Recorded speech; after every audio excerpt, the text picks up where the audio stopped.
tere tulemast!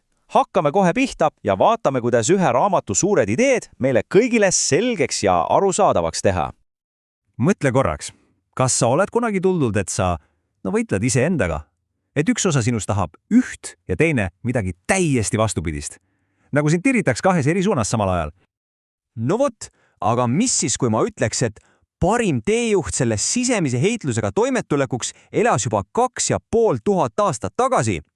Just see ongi psühhoterapeut Michel Koster-Helleri raamatu peamine mute. Tema väidab, et tegelikult oli Platon maailma kõige esimene psühholoog. Okei, sukeldume siis sellesse raamatusse, mille pealkiri on Le Platon du Psy. Ja me näeme, kuidas need iidsed küsimused, mida Platon esitas, on tänapäeval terapeudi kabinetis aktuaalsemad kui kunagi varem. Alustame Platoni kuulsast teosest Pidusöök. Selles lavastub üks vaidlus, mille iga terapeut kohe ära tunneb.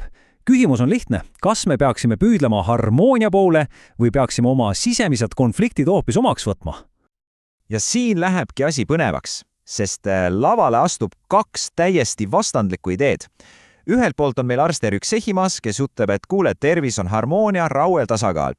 Ja siis tuleb filosoof Herakleitos ja põrutab vastu, et ei, just konflikt on see, mis meid edasi viib.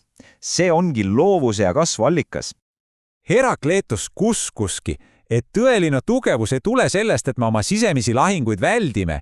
Vastupidi, see tuleb just nimelt nendega silmitse seismisest. Ja see on ju geniaalne tähelepanek tänapäeva kohta.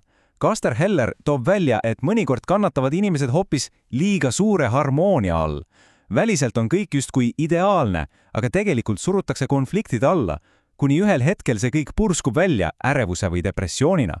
Täiuslik fassaad võib peita sügavat sisemist segadust. Niisiis, kui meie meel on justkui lahinguväli, siis kuidas me seal orienteeruma peaksime? No, Platon andis meile selleks ühe täiesti vapustava metafoori. Kaariku juhi. Kujuta ette, et sinu hing on kaarik. Ja sina või sinu mõistus oled selle kaariku juht. Sinu ülesanne on hoida seda kindlalt teel. Aga see pole nii lihtne, sest kaarikut veeb kaks väga-väga erinevat hobust. Üks neist on see ilus, valge, üllas hobune. See on sinu vaim, sinu ideaalid, see osa sinust, mis tahab lendada tähtede poole.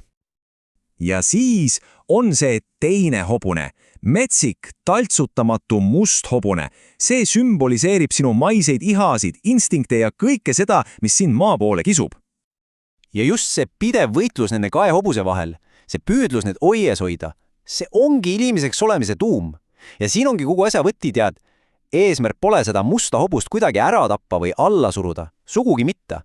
Eesmärk on see, et sina, see kaarikujuht seal roolis, sinu mõistus, saaks mõlemad ohjad enda kätte ja õpiks mõlemad hobust meisterlikult juhtima. See kõlab ju uskumatult kaasaegselt, eks ole. See meenutab täpselt seda, mida kuulus psühholoog Carl Jung rääkis oma varjust, et me peame oma tumedamad ja allasurutud osad omaks võtma, et saada tõeliselt täislikuks inimeseks.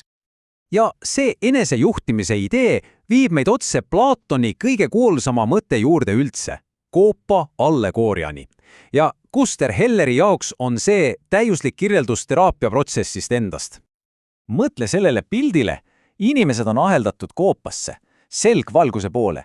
Nad näevad seinal ainult varje ja on veendunud, et need varjud ongi tegelikkus. See ongi meie tavaline seisund. Me elame oma mugavate illusioonides ja uskumustes, mida me peame tõeks. Ja kuidas me sealt koopast välja saame? See teekond sarnasilt teraapiale käib samm-sammult. Kõigepealt on vaja torpeedo, mingit šokeerimat kõlimust või sündmust, mis lööb su senise maailmapildi kõikuma. Seejärel tuleb mängu terapeut kui ämmaemand, kes aitab sul sünnitada sinu enda sisemise tarkuse ja lõpuks integreerid sa selle uue, selgema arusaama oma ellu. Sa õpid ennast tundma. Aga siin on üks eriti oluline konks. Platon ütles, et need vangid seal koopas, nad ei taha vabaneda. Nad lausa eelistaksid tappa selle, kes proovib neid valguse kätte tirida.